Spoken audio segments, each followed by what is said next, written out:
Wraps look fabulous. They taste fabulous too. Good. It's an easy one to ask people, are you having fun? How's the food? That's an easy one, isn't it? Good afternoon. My name is Jennifer Libby. I'm the President and CEO of the Owatonna Chamber of Commerce and Tourism. I think I've had the pleasure of meeting most, if not all of you. And so I want to first and foremost thank you for taking time and making time in your day to come and talk about the very, very critical issue of workforce. I have been at the Chamber for 4 months now, and in the first 2 months I went and talked to over 70 of our members as well as many of our non-members. And can you guess what the top issue was for everybody that I talked to? Well, maybe not everybody, but 68 out of 70. Workforce. In some shape or other. The skills shortage or concern that we've talked about and feared and dreaded ever since I got into industry 22 years ago has arrived. And I know that's not a shock to any of us in the room. So it's a critical area for us. It's something that we all have a lot of passion around as business members, as parents, as community members, and so I'm thrilled to see a great turnout today. As we thought about where do we want to go with this, we wanted to talk to our membership, and so this is one of the first in our Lunch and Learn series that we've done historically with the Chamber and that we're re-implementing. So this one is obviously about workforce. Next month we'll be hosting one on marketing, so watch your emails and communications on that. And in December we'll talk about finances. So how do we look at a financial model from a small business perspective, from a larger business perspective? Again, this is for you and for your benefit, so we welcome input and we benefit from it as well. Today it's my honor and my pleasure to introduce Gauher Mohammad, or Mo, from Doherty Staffing. Mo is currently the Vice President at Doherty Staffing, and he's also the past President at Minnesota Recruiting and Staffing Association. He's the Chairperson of the Chapter Leadership Council, and he is also President at Minnesota Recruiting and Staffing Association January 2011 through December 2012. I first met Mo 12 years ago at a Chamber event, Good Morning Owatonna. Does anybody remember those? And so at that point, we talked a little bit about workforce and had many more conversations over the years. And I'm very interested to hear Mo's perspective and learn from him this afternoon as well. So please join me in welcoming Mo.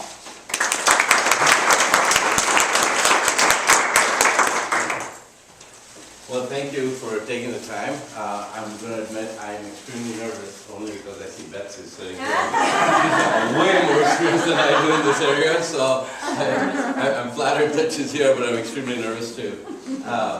Just a little bit going back to meeting Jennifer. I came to Doherty, I've been with Doherty just over 12 years, and Jennifer was one of my first customers. And everybody's seen, compared to me, Jennifer is a little bit taller. But every time I had to go meet Jennifer to talk about a contract agreement rate or anything, she did this very strategically, right? I should never be in her office, so I would have to go sit in her office and wait for her. And then she would come just barging in a red power suit with 6-inch heels, and she would, I'm going to do this here. She would shake my hand, and she would have her other hand on my shoulder where I could not stand up. So here I'm sitting down looking at this woman in a red power suit, hovering over me, and I'm like, yep, I just lost this opportunity to negotiate higher rates. So, everything you said is true with the hand on the shoulder. Very strategic, very strategic. But thanks for that opportunity. 12 years later, I'm still in the staffing business, and I'm still in Owatonna. So, you know, and one of the things that we've been, obviously in the staffing business, you know, we recognize, and Betsy would attest to this, is the challenge of finding people. You know, there was a time when it was an employer's market, and there was an abundance of people looking for work, and now we've seen that switch where everybody is looking for employees, and there is a shortage of people. And actually it's across the state, but our focus today is going to be in Steele County. And if you guys have questions, please just interject and ask, and I'll try to answer them to the best of my ability. The unemployment rate right now in Minnesota is 4.8%, and it's the lowest it has been since 2008. Compared to that, if you look at Steele County, it's 4.4%, which is the lowest rate it's been since 2007. So right there, we're faced with the challenge of identifying talent for our companies, regardless of the type of positions we're trying to fill. If you look at the population, 36,534, which is up 8.4% since 2000. 69% is urban, 31% is rural. If you look at the demographics of Steele County, 89% white, 6% Hispanic or Latino, 2% black or non-Hispanic, and two or more races is 1% and less than 1% is Asian. The age in Steele County, median age is 38 years, and overall for Minnesota is 37. And the genders broken down is 45% male, 54% female. As far as employment in Steele County, the industries providing employment, if you look at manufacturing, it's 24%, educational, health, and social services is around 22%. Type of workers with private wage or salary, 83%, government is 11%, self-employed, not incorporated is 6%, and unpaid family work is below 1%. This was taken from Deed. It's first quarter of 2013, and it's the average weekly wage for employees in Steele County. Now, I looked at these numbers and I compared them to data that we have based on information we've gathered over the years from our customers, and obviously Doherty is focused more on the light industrial side. When you look at manufacturing, it's higher. But if we look at what the actual wages are compared to what is shared by Deed, Deed is looking at everybody in the manufacturing section, so it's not just entry level, it's all the way to the top, and it's averaging higher than what we are seeing currently. And as I went through all of those different industries, I found that to be true in the sense that the numbers reported are a bit higher than what the actual market is. I don't know why the variance is caused, but this is data that's sent out through Deed, and so that's the resource that we have at the current time to look at. Housing, owner occupied with a mortgage or loan. Houses and condos 2010, there's about 7,900 owner occupied, free and clear of any mortgage. In 2010 it was 3,200 renter occupied apartments, about 3,195, and then percent for renters is 20%, and in Minnesota its average is 27%. Kind of gave you a range of what the rent is in the area here, and the reason presenting that data is because one of the challenges that I feel in this community right now is we cannot attract people from other communities to move here because of the housing market. From a recruiting standpoint, if you look at the companies that are trying to recruit talent here, for the families that are in Owatonna, we have our kids grow up here and then they go off to college, and we're seeing that not a lot of them are coming back. And the hard part is then to attract talent from the metro markets to come and work here. There's a lot of people who commute, but I think there's an opportunity that is being missed simply because people are not willing to move here, and if they are from the cities, they tend to work in the cities. There's very few people that actually find it okay to commute down here. Now the funny thing is, before I came to Doherty, I used to work in the cities, and it would literally take me 45 minutes to drive from Owatonna to my employer in the cities. And I had co-workers who worked with me that drove 45 minutes in the cities, right? But they only had to go 10 miles. So to me, it didn't make sense that, okay, you're going 10, 15 miles and it takes you 45 minutes to get to work. I'm driving almost 50, 52 miles, and I'm doing that in 45 minutes. But for some reason, we can't get those folks to come down and work in the area. So from a recruiting standpoint, things that we've recommended and we've seen that has worked is, through advertising and promotion. Organizations should work with local and regional print publication, online boards, radio, outdoor advertising, and other channels to run targeted and effective recruiting campaigns, depending on what, we're looking for. Recently, we did an ad campaign, and there was this huge push for a billboard. And we decided, yes, okay, sounds like a great idea. We said, okay, we're gonna get a billboard. But it wasn't effective. Because shame on me, we didn't do our research well enough where we put the billboard in a place where it wasn't highly visible.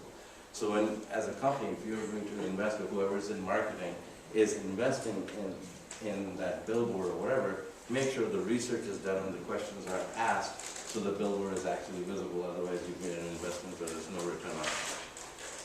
Social networking, depending on the demographics of the group that you're trying to reach, can be extremely effective through online and social media presence. Facebook, Twitter, and LinkedIn.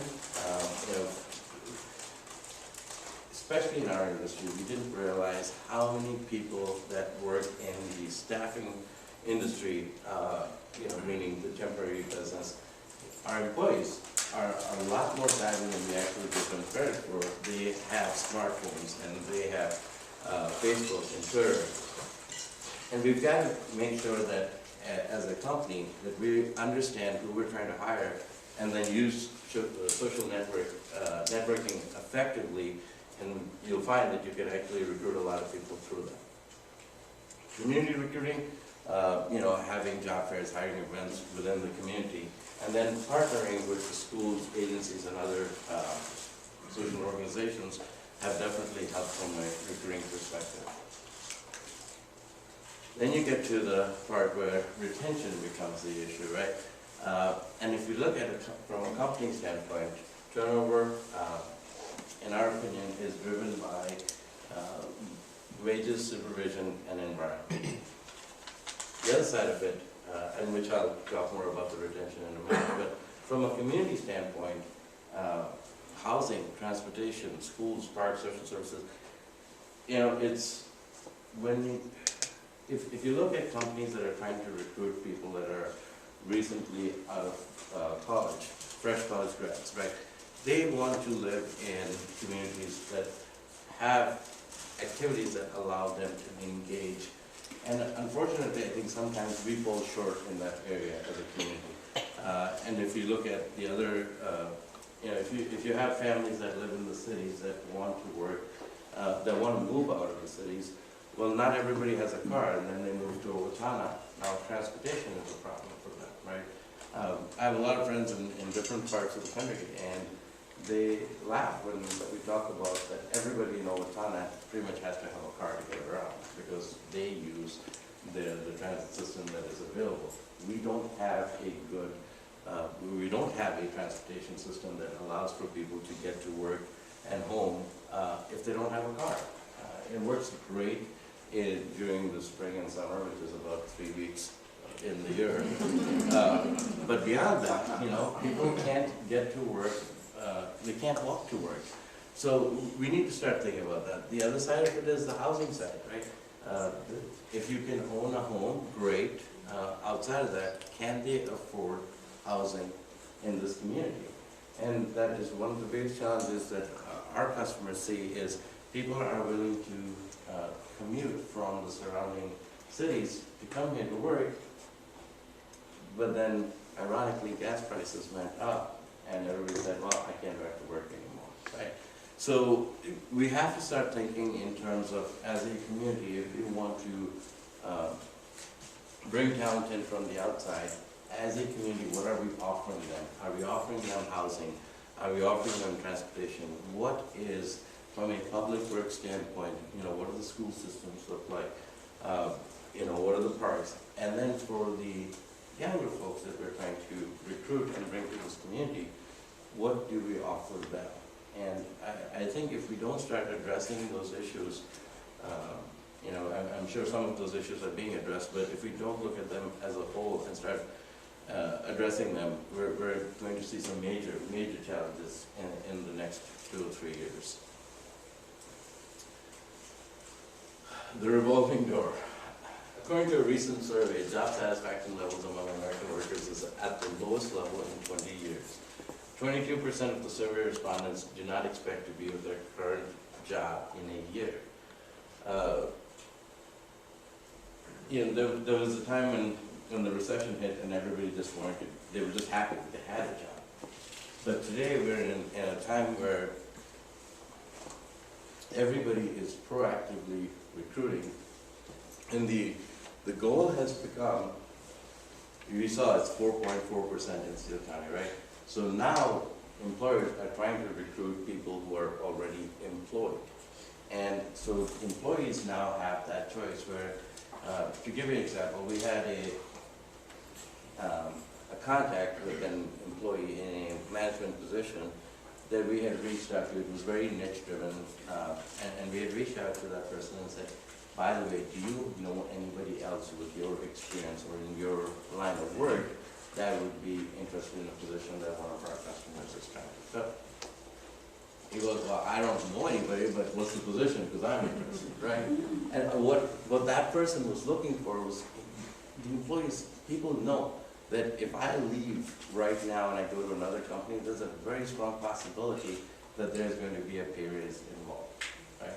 On the flip side, you're also going to see employees coming back to you and saying, hey, I'm giving you my notice because XYZ company has offered me a different position or a same position at a higher pay, and employers are being forced to make a counter offer, right? So to me, the smart thing to do is look at overall pay for your employees that you have, and if you need to make an adjustment, make it before they come to you. Because the other side of it is, the mentality is, if I come to you and I say, hey, I'm going to leave because XYZ company has offered me a job, and they've offered me more money, it's a great opportunity, I've got to go, and at that point you make the counter offer, employees will have the tendency of questioning, well, if I was worth it, why don't you just give it to me on the front side, right? So try to think of it from their perspective, because again, we're also looking at a generation that does not have that sense of loyalty to their employers as previous generations have had. The cost of employee turnover is estimated at about 25% to 250% of the annual salary per exiting employee. If you look at on the entry-level positions, the cost is about $4,500 per employee every time we try to replace somebody that has left for another position. How to reduce turnover? Start with a solid onboarding and orientation. A lot of times, and I'm going to use this example with Doherty. I started with Doherty on September 10th. My second day on the job was September 11th. 12 years later, I'm still here. I didn't know anybody at the company, and my last name is Mohammad. So I walk in on day 2, and my training is at corporate, and it's just chaos. Everybody's just running around. And my manager, I walk into his office, and I'm like, what is going on? And he goes, did you not hear the news? I'm like, no, I'm sorry. And he goes, did you not listen to the radio on the way to work? I go, listen, I have a wife and a kid. The only peace and quiet I ever get is when I'm in the car alone. So I try not to listen to the radio or music or anything. I enjoy my commute in silence. And so, I get to go into the break room and I see the TV. And the first thing that comes to my mind is, oh my God, I don't know anybody at this company. Nobody knows me. My last name's Mohammed. How are they going to treat me? Well, based on how they treated me 12 years later, I'm the vice president of the company and I'm still here. Huge impact on me, because nobody looked at me weird, different, or funny just because of my accent or my skin color or my last name. And I tell, our clients and friends, when we hire people, we have to make sure that they feel like they belong. And one of the key things, I heard this, a speaker said this, it's been like 5-6 years ago, I heard this. They said, we're Minnesota nice. We have the ability to welcome everybody into our community, into our businesses. but how often do we actually include them? And that makes such a huge difference. If you bring somebody into your company and you make them feel welcome, but you don't make them feel included, chances are they're going to leave. So we have to find ways to include people, not just welcome them.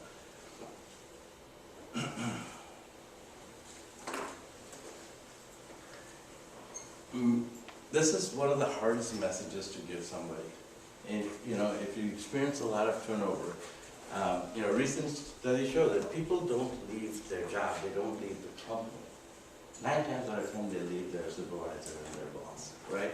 And then again, it goes back to how do they make them feel? Do they make them feel welcome? Do they make them feel included? Do they make them feel like they're a part of the team? Right? And it's so important for us to make sure that we, acknowledge the work of others and genuinely care about their employees, right? One of the things that I've done with, especially the people that report directly to me, I always tell them that I'm the laziest man on this planet. I don't want to do anything, right?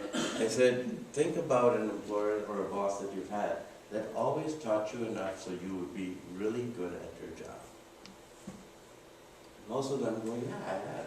And I said, now think of a boss that taught you everything so you could be great at your job. And they go, no, they always held back a little bit, right? And I go, well, they do that because of job security, right? They want to make sure that they know enough to know a little bit more than you, so that way you can be good but never great. I am the exact opposite. I want you to know everything so I don't have to do anything. And now they feel empowered because they get the opportunity to learn and take in everything. And Phyllis has been with me for 10 years, and I'm not kidding you. She has tried so many times to teach me things. She goes, you're my supervisor, you should know how to do this. I'm like, why? I go, because if I learn how to do it, then I'll have to do it. I don't want to do it. I want to say, when anybody asks me a question, I just go, hang on, let me get to it. She'll answer the question for you, right? Overall, I need to be aware of everything that's going on, but I don't have to know how to do everything. And the employees on the other hand, will at that point realize that, okay, you know what's great. Because the flip side of it is, what if I leave? Right? The ship should not come crashing and burning down. It should still move forward. And I'm not going to plug here for Jim Collins because I know him, but I don't know him. He wrote a book called Good to Great. And if you guys have a chance, if you haven't read it, I would highly encourage reading that book because it really teaches you from a leadership standpoint how to bring on people and how to retain them. And one of the greatest things in the book is once you identify the people, if you get the right people on the bus and you get them in the right seat, they will decide where that bus is going and you as a leader will not have to. And so using that approach, we've had a lot of success internally with it. And from a retention standpoint for your key people, I think they'll tend to stick with you a lot longer than you anticipate. Building a flexible workforce. SHRM had, and the Families and Work Institute, one of the studies that they did, found that, as times change, those days where mom and dad worked forever, many hours in the day, and the kids came home and they spent themselves, they're gone, right? Because mom and dad want to go to every soccer game and wanted to. So we have to figure out how do we create the flexibility, right? We went from parents that smoked in the car and the kids were sitting in the back of the station wagon looking out the back. Those days are gone to now, the minivan has 17 to 20 different airbags in the back to protect them. And it's different. As parents, we're so different. We're so protective of our kids, and we want to spend so much time, which on the flip side, I think as parents, they don't realize that these little people are going to grow up and come into the workforce and expect 20 airbags in their cube, just in case the computer falls down and crashes on them, right? It's going to create a whole different set of issues, right? Which is, I think we're already seeing that. Everything has to be, it's a team thing. Nobody wants to be recognized for their individual success, but they want to be recognized as a team for any accomplishments that they have. from a business standpoint, it's hard to figure out how do you create a flexible workforce.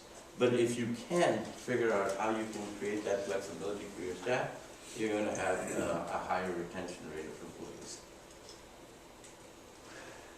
Career development, like I said, one of the things I truly believe in is the more you know, the less I have to do. But in truly what it is, it's creating that career path for them. And it's allowing them to have the opportunity to move up and be a bigger part of the company. Because most of us, when we join a company or when we start in the position, one of the stupidest interview questions is, where do you see yourself 5 years from now? I don't know, you tell me, you're the one hiring me. What is your vision for me, right? And if we start in the interview process, if we start saying this to people, hey, I see that if you join our company in about a year or two, here's where I see you within this company. In 4 or 5 years, here's where I see you in this company. That changes the conversation in the sense that we're not asking the employee, where do you see yourself 5 years from now? But as your leader, as your boss, as your employer, here's what I'm hoping to see happens with you. Based on your resume, based on what you've done in the past, we can see you moving up a certain career path within our organization. And you may not have to be specific, but if you tell them that on the front side, they know that you are a company that is actually wanting to develop your employees and help them be successful. The toughest one, pay, right? Because when we as employers, when we look at our P&Ls, one of the highest costs is labor. But if we don't look at pay and if you don't pay people at competitive rates, they're going to leave eventually, right? I mean, granted, I started off by saying people leave their boss and not the company, but that does drive into, how do you compensate people so that way they stay, right? It's terrible. I have a couple of voyages they know. I have the golden handcuff rule, right? When you come to me, we're going to bring you in at the wage that we believe is fair to the market. Once you prove to me that you are truly valuable, I'm going to make sure, and I'm not kidding you, anybody who reports directly to me, I have this rule for them.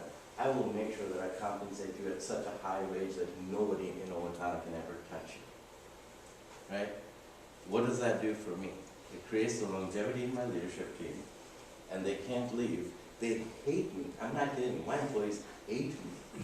But they can't leave because they've got accustomed to the lifestyle, right? They've got accustomed to that paycheck. So no matter how evil I might be at times for whatever I need from them, at the end of the day, they're not going to go. But remember, the process was a career opportunity. It wasn't just a job, it was a career. It's the opportunity for them to learn or learn. Jenny is, she left. She gets sick of hearing me. I use the example of Jenny. I literally joke at the office is I picked Jenny up at a gas station. And it was literally 8 years ago. I walked into a gas station and she goes, "Hey, don't you work for that staffing firm?" I go, "Yeah." She goes, "Do you have any jobs available?" I go, "Sure. Stop by the office and talk to us and we'll see." She literally started at as a line worker for one of our customers. So we actually made money for the first few years that she worked for us. Then she did such an outstanding job. We brought her in to her internal position, and she just learned how to do recruiting. Then from there, she became an on-site representative. So she was one of our clients that gave an on-site program. She worked at it, and then she became an on-site manager. And then from the on-site manager, she became an RPO manager, which was a recruitment process outsource manager. And from that, she became a service manager. In 8 years, we have carved out, and our conversations with her is, okay, here's the next step, here's the next step. And then her conversation, her response is, what do I need to do to make it happen? What do I need to do to make it happen? So even though we've said, from a career opportunity, here's what it is, but please understand that with that comes an adjustment to wages, right? And for that, she's at that point right now in her career where yes, the days are long and there's a lot of things that she's gotta get done, but financially she's in a place where she's not gonna leave. So we have to think about, if you take care of the people that take care of your business, chances are they're not gonna leave. And outside of that, if you think about the other positions that you're trying to fill, go back, take a look and find out what is the market paying and try to be a little bit above that, and you'll probably have a lot more success getting in more applications. I'm not saying all of those people are gonna be qualified, but you're gonna see a higher rate of applications. For my retention, we talked about the applicant intake and the orientation, the onboarding process. Make sure that that person feels like they're part of a professional organization, that it's hard because we're always trying to multitask and everybody's wearing 3 or 4 different hats. So when a new employee comes in, we're trying to get them through the orientation while we're trying to type up an email and we're trying to, do 3 or 4 different other things. But if we carve out some time and say this time is devoted to this new employee that started, they tend to feel like they're part of this company and they're important, and it helps with the retention side. The attendance, obviously this applies more to the entry-level positions, but if you have issues with attendance, sometimes it helps to say, okay, for the employees who have perfect attendance, their name gets thrown in a hat for a drawing for whatever, or they get an added check or something. And then access to information, right? We've done this with some of my friends, just to test how things are at their company versus mine. How easily can they access their information, right? Whether it's, excuse me, for their benefits, or how are they doing their evals, whatever it is it housed in one place where they can go and pull that information? Because a lot of times employees, if they're applying for a loan or they're applying for a house, they've got to come back to their employer and say, okay, I need this, I need that. Well, if you have all of that information in one place where they can log in and print out the information, they really appreciate it because they think, okay, we don't have to jump through 60 hoops to get the information that we need. According to Career Builder, 27% of employers in the U.S. who reported a bad hire said the single bad hire cost more than $50,000. So sometimes we think we're saving money, but it actually ends up costing us a lot more if we don't put the time and effort into hiring the right person and then onboarding them and doing the things that we can to retain them. Those are the references, and I don't know if you guys have any questions. Kind of go through them.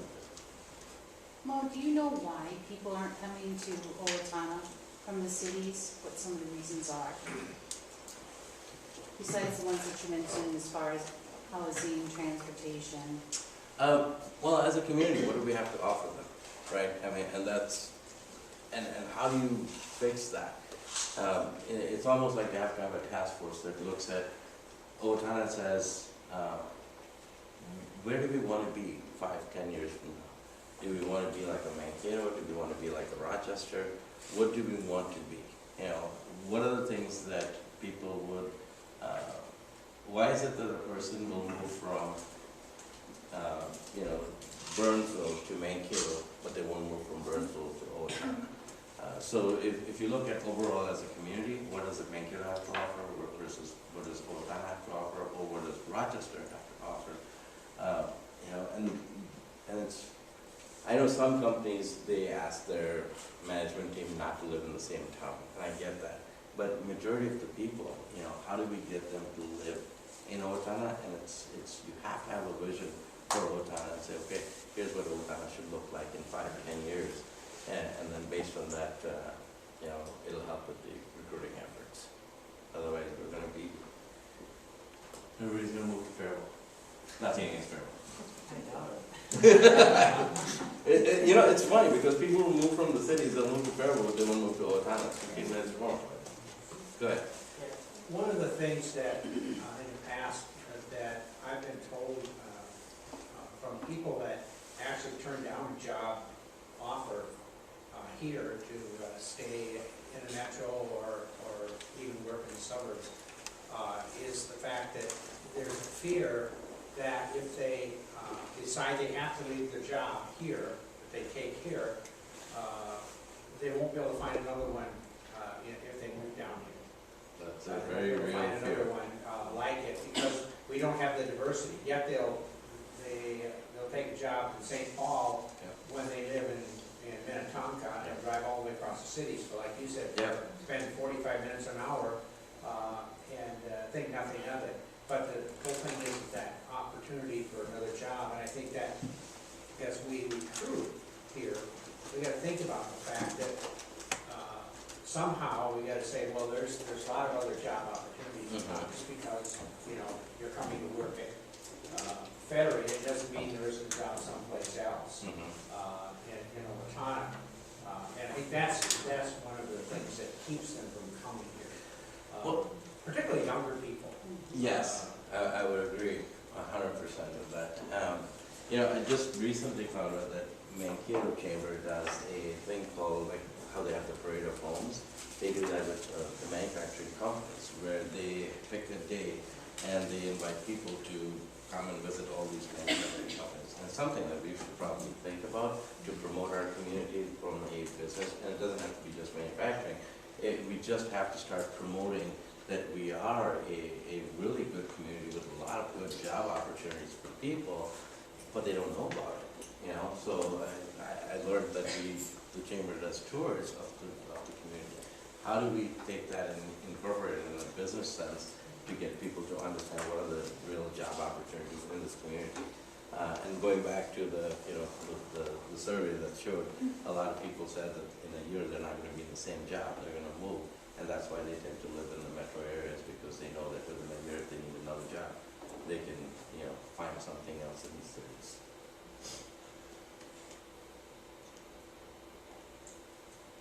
Questions?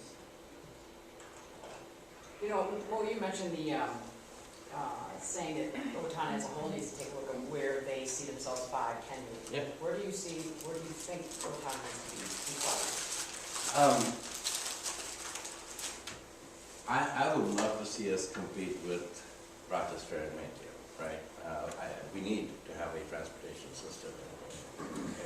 We need to have more affordable housing here. And then, but outside of that, how do we attract businesses to come in here? How do we get to be the size of a Mankato, where you've got the restaurants and you've got the establishments that younger people, the younger demographics would love to attend and go to, right?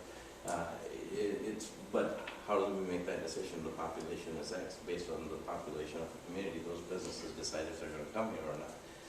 But we need to definitely have a task force that figures out how do we, one, build a stronger, better public works and infrastructure for the community so we can attract the population, because if you bring the population here, those businesses are attracted to come here and grow and basically expand this community.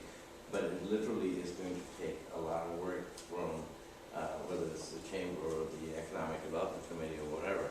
People are going to have to come together and start investing in this community from a standpoint of how do we get builders to build more apartments and things like that. Because there are people who are unemployed. More apartments and more affordable apartments. I'm sorry? More apartments and more affordable. I would say more affordable, right? You have to start there. And then, because you're going to end up with you're going to have people that are at those higher levels that will never move here. They just want to commute, right? They want to drive down from Burnsville, and it's unfortunate, but it is what it is. But on the other hand, how do you get people from, I hope are the people from Austin here? Okay, so people that are in Austin that don't have a job, how do we get them to move to Owatonna? Because there are jobs in Owatonna and there's no jobs in Austin. The same applies to Albert Lee. There are people that need jobs in Albert Lee, but can't find one and can't drive here because of gas prices or whatever. By the time they pay for gas and drive back and forth, based on wages in this community, it doesn't make sense for them to do that. So we've got to figure out how. I think the housing crisis is critical. If we start investing in that, we'll start attracting the people to move here. And then once we get there, I think the other things will fall in place. Yep. How can organizations help with the culture shock when you do move from the cities here? How do you help with the culture shock? It's a good one. Some back and forth for activities. Yeah. Well, and again, it goes back to the target market, right? So if it's the younger population, you have to sell them on the fact that. Define younger also. Okay. What's your demographic range? 20s to 30s, right? The way to emphasize is that, listen, even if you live in the cities and you want to get together with your friends, it's still going to take you a half hour to commute from your place to their place to get to wherever you want to go downtown Minneapolis or wherever. Well, say it takes 40 minutes. Well, if you move here, it takes 50, right? Because you've got the interstate that's, we got to deal with the construction. But outside of that, it's a 50-minute commute. So it's going to take you 10 more minutes to do that. But your cost of living is going to be lower than what it would be in the cities. Right? And so we've got to figure out how we can sell them. We have to sell them on our location, where it is on the interstate and how far it is from Burnsville. And I think if we try that and we kept sending that message out, eventually people will pick up on it. I think that addresses the distance and driving and all this world. I just moved here this year from the cities. And it's a tremendous change. It's a huge change. Yeah, very nice. More than, and I do just what you're referring, and I tell people we're not that far, Yes. but there's this perception of how far away it is. I know I just talked to Shirley last week, the first time, and I said, it's no big deal to drive, and my husband commutes down to Alberta. So it's no big deal to drive 45 minutes. People can't believe he'll make that commute every day. I'm like, my last commute was an hour and 15 minutes one way on a good day. Yeah. So there's just, And you live 30 minutes from where you work, probably. Maybe. Yeah. Or 30 yes. miles. My worst commute on a morning in was 3.5 hours. So Yeah. it happens. But the thing is from an organizational perspective, it's not just the distance. I think about the emotional appeal and the loss of cultural and the loss of activity. That is huge. There's nothing, Yes. excuse That's me, no huge. offense, and I'm really enjoying No, it. it's true. There's nothing for me to do in the evening. I have read like 10 books this year, Yeah. which is great, Correct. but it's all I do. Yeah. There's nothing Correct. to do. So you're And really good. I've done lots of activities, I've sought out a lot of other things, but it's not practical to, Correct. hop to the Arboretum after work Yeah. or something else. And I am very grateful. I've learned about so many arts and cultural activities here that I can tell you I've been on Owatonna billboard. I'm like, you guys, there's so much more to do here than you ever knew. You should come for a visit. So I have been the positive, billboard for the community. But how do we overcome those misperceptions? We're gonna Of have others. Katie go do an interview with you, Yeah. and then we're gonna on the Star trip. That what's like for a new person to live in Owatonna, Minnesota. Right? I completely agree with you, right? I mean, I've been in this town now 14 years, and when I first moved here, I was ready to shoot myself from day two, right? Because it was not. I learned how to golf. You know why? Because I didn't know anybody else in town. The only person I knew was my father-in-law, so I hung out with my father-in-law all the time. I learned how to golf. But really, it's one of those things that we have to think about from a vision perspective. How do we offer new people that move to this town something to do and some place to go and how they get to know people? Without that, I think we're going to be stuck in this rut. And, I'm still hung on the fact that your husband drives to Albert Lee. Why not? I'm sorry. Why isn't he working in Yeah, Owatonna? you threw him under the bus on that one. Wow. He's the reason we moved down here initially. He's a principal in Homerton Elementary. But once I learned what my job was, I said, I need to live in Owatonna, so we're moving to Owatonna. So. All right. Who's in charge of the school system? We gotta get him over here. Yeah, question. Well, it's kind of an interesting side note. My husband and I both commute from Rochester right now, and honestly, the cost of living is not that different between Rochester and here. Oftentimes, 15 cents less per gallon in Rochester. I drive in the same day. Yeah. So it's like, I'm fill up over there. But also, even if I sold my house there and bought one here, it would actually cost me more. Part of that is just because of the interest rates have risen and stuff like that, but it's kind of frustrating in that way. But also question, There's a banker sitting beside you. Talk to him. Yeah. what would you think, what would you say are small business hiring advantages right now? Because obviously, for under 50 employees, right now we're having this disadvantage of healthcare. Yeah. We don't have to offer it. Yeah. We don't offer it. And then also, flexibility, that's kind of been our main advantage, but you said in your presentation, it's just becoming the norm becoming a norm in the bigger cities, right? It isn't a norm in the smaller communities yet. But yet, the smaller employers do have an advantage. But again, you have to remember, from a wage perspective, can you compete with the bigger employers, right? And if you can compete with them, and outside of that, again, are they working for you or are they working for a company? Because they're going to quit you, they're not going to quit your company, right? So how do you make it more and more appealing for them to stay with you? And that's what ultimately the companies that figure out how to retain those employees by making them feel like they're part of their company. Those are the ones that are. The biggest challenge we have is that everybody's so busy, right? So if you think about it, if you have a manager, they're under pressure to get the product out the door or get whatever task they've got to get done. Now you throw somebody new in, and if they don't pick it up right away, that guy's an idiot. They got to fire him. Well, wait a minute, the population is X. You keep firing everybody that's an idiot. Pretty soon you're going to be doing everything by yourself because nobody's going to be left there to do it. So you have to figure out how you're going to invest in bringing people in and training them, right? We see this over and over and over again because everybody thinks that every new employee is an idiot. Well, they're not an idiot. They just don't know your systems and processes. If you teach them, if you train them, you'll be able to retain them. So the onboarding is great, but then you also have to make sure that there's a training process in place so people understand what is it that we expect of them. If we think back to when we started our careers, we didn't know anything. You know, somebody took the time to slow down and teach us and train us, and that's how we learn. Except for Dan, she knew it. No? Other questions? I was wondering about wages. For me here at the hotel, when we're hiring staff that are the frontline employees and starting at a minimum wage. Yeah. It's all And that. then and then you see like the new grocery store Yep. signs up $10 to $15 an hour for a Yep. cashier.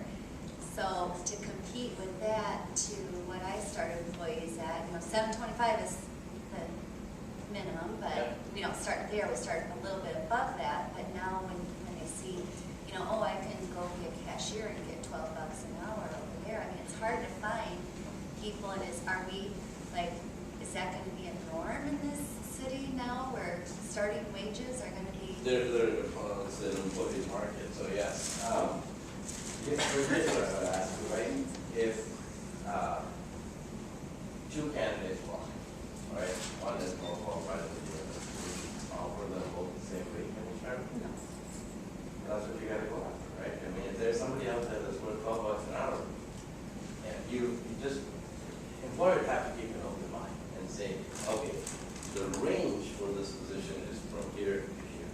Depending on the qualifications of the candidate, we're going to offer them a rate that, compensates them for their experience. And as long as you do that, you're going to stay ahead of the curve. But the key thing is, word has to be out in the community that you're an employer that has a range and they move based on experience. So, or else they don't advertise the base of them, and then based on their experience, you offer them a wage that you feel. But at some point, if you're not getting any applications, you got to say, well, we have to do something different. And that's when you kind of check with us in the community and see where the wages are. Or if you lost people. I don't know how many of you do exit interviews, but sometimes it helps to do those, to collect that data to see, if they're thinking, why they're leaving and where they're going, and if they have anything to do with it. On the flip side, that one of the things that I encourage people to do, and especially in hiring, either you have a budget or a P&L for your company or your department, and look at where you are, percentage of revenue versus payroll, and look at where that is compared to bottom line. And then you gotta go back and make a decision and go, my percentage of revenue versus payroll is off. I gotta fix it, and then you make the adjustment from the big scale. Now, the hard part is when the economy is going in the wrong direction, go back and look at it, well, whoops, time to make an adjustment, right? And it's hard for us to do that because you don't want to go back to somebody and go, yeah, remember when things were really good, I gave you 20% of this, and when things suck right now, so I give you 10%. But you also have to look at that $12, because I'm in the same boat, we start at $9. they didn't fill all those positions, the signs are still up. Correct. Right. 4.4%, you know. Let's not, I'm not Minnesota nice, so I just say 4.4%, you know, 3.1% of them are unemployed. You know, so that makes it really hard. How do you hire people? Or they don't want to work. Correct. That's the remainder of the 4.4. For the retention piece, how can businesses, and maybe they already happen to do this and I don't know about it yet, but how can businesses band together to really advocate for the progression of Owatonna? In the months that I've been here, I really see that the community wants to holistically move forward and be progressive. So how can the business community, if they don't already band together, and I really think from a political perspective even, in a sense, lobby for greater financial support so that this community can grow and therefore offer more, to attract the quality applicants that you're looking for. Well, Greater financial support, which way? yeah. Truly meaning like, from the political perspective, Are is you there? talking about government to help fund things? Well, I mean, projects, if you're talking public transportation, I mean, Right. how can a community like Owatonna effectively compete with a Rochester or even the Twin Cities where they have the corridor that just went through the Midway? I mean, I look at that, that's a real impact on this community based on this conversation. So how can the entire Owatonna community, as a smaller community with a Rochester or, the center of the metropolitan area of Minneapolis to St. Paul corridor? I mean, is that feasible? I mean, is that Well, within the realm? I think the first thing we have to do is hire a really awesome chamber executive we did. Yes. So once you do Raise that, your hand if you're feeling set up. we talked before this. But no, truly, I think the chamber can play a huge role in that, right? But we've got to think, okay, how do we get schools, how do we get the college to come forward and say, okay, let's have a collaborative effort with the chamber, let's bring the economic development committee in, let's bring all these people together and say, what strategically, what can we do? Are there resources out there that we have not tapped into that can help our community grow? But somebody's got to take the lead on it. So I think I just heard you sign up to help with that. So we got a new committee for the chamber. It's meeting us. Another question for the businesses. For all you businesses here, when we talk about transportation within town, here we have a scat bus. It is available. There are cab for transportation. And understanding, of course, that any given community, for anything that we put in place, we have to be able to afford it or has to pay for itself. So outside of those transportation items we have, if we had something different, how would that change? Unless you're talking about transportation coming from Rochester, such as a railway line, from the cities, a real. Something. What are we talking about for transportation? We have to And figure how out much how to difference? get people, how do you get them? Great example, right, from the cities, if there was a. Okay, so you're talking transportation, not internally, It could be either or, right? We have to start somewhere. I know we have a schedule, but is there a schedule, right? Is there, how can we get a theme of saying, oh, Owatonna is going green? So instead of everybody driving to work, maybe half the population takes a bus to work or whatever. How do we get something going in the sense that, and you're right, it's got to pay for itself, the money's got to come from somewhere. And who was the gentleman who was running human services? That's Kelly Howard. Kelly was a visionary, and that's something that he talked about, and how could you take, because human services had some funding available for transportation, and his vision was, can we create something like that has scheduled times, but you coordinated with these, for example, you start at the industrial park, right? And you say shift started at this time, shifts end at this time, how do we offer some So the service? transportation you're talking about is on a regional basis? Correct. Okay, So- not just internally. It could be, yeah, because I know, I believe Fairmont or Blewett is doing something similar where they're offering transportation between Fairmont and Wilmington, certain Well, Mayo times has of a the day. transportation. Right, I was just gonna say Exactly, Mayo's got it, and most big companies will. Exactly. Cedar Valley Services here is in the process of taking over all of the public transportation for Albuquerque, Austin, and Owatonna. I know they've already started some thoughts and discussion around between those communities, so that those